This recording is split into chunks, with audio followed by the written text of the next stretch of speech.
ब्रह्मांड में कुछ टकराव ऐसे होते हैं जो युद्ध नहीं होते, वे धर्म और शक्ति के बीच की परीक्षा होते हैं। और ये कथा ऐसे ही एक टकराव की है, जब स्वयं आदि शक्ति महाकाली महाबली हनुमान के सामने खड़ी थी। महाकाली वो शक्ति जिनके संहार नृत्य से तीनों लोग कांप उठते हैं, जिनके क्रोध में देवता, असुर, यहाँ तक कि काल भी नतमस्तक हो जाता है। और सामने थे पवन पुत्र हनुमान, राम भक्त, कर्तव्य के प्रहरी। ये कोई साधारण दृश्य नहीं था, ये भक्ति और शक्ति का आमना सामना था। ये उस समय की बात है जब एक महाअसुर के वध के बाद माता सीता ने उसका रक्त पिया, पर उस रक्त ने क्रोध को शांत नहीं किया, बल्कि जागृत कर दिया आदि शक्ति का वो स्वरूप जिसे सृष्टि स्वयं भी रोक नहीं सकती। महाकाली का प्रचंड तांडव आरंभ हो गया। धरती कांपने लगी, आकाश स्थिर हो गया, दिशाएं भय से झुक गईं, देवता दौड़े, ऋषि मंत्र पढ़ते रहे, पर कोई भी उस क्रोध के पास भी नहीं जा सका।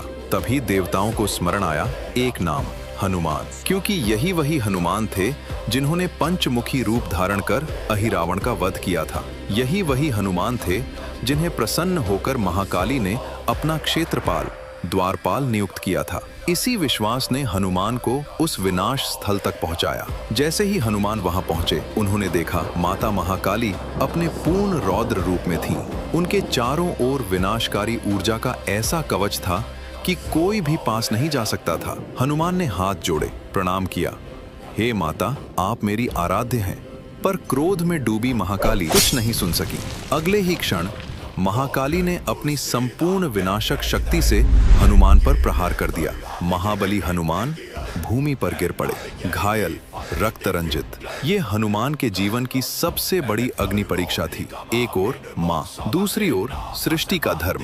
जब विनती असफल हो गई, जब प्रार्थना व्यर्थ हो गई, तब हनुमान ने एक निर्णय लिया। उन्होंने अपने भीतर सोए हुए उस स्वरूप को जागृत किया जिसे आज तक किसी ने नहीं देखा था, शिव का रुद्र अंश।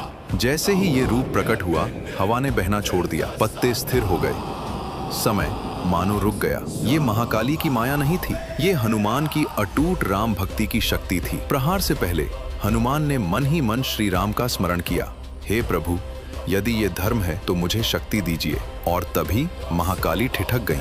उन्होंने हनुमान में शत्रु नहीं देखा, उन्होंने देखा अपने ही स्वामी शिव का अंश, कर्तव्य की अग्नि में तपता हुआ। अगले ही क्षण महाकाली ने उस रुद्र तेज को प्रणाम किया। उनका क्रोध शांत हो गया। हे पुत्र, महाकाली बोली, तू कोई साधारण वानर नहीं, तू धर्म का प्रहरी है। और उसी क्षण विनाश थम गया, सृष्टि बच गई। ये युद्ध नहीं था, ये विजय नहीं थी, यह था प्रमाण कि जब भक्ति, कर्तव्य और सत्य एक हो जाते हैं तो स्वयं आदि शक्ति भी नतमस्तक हो जाती है।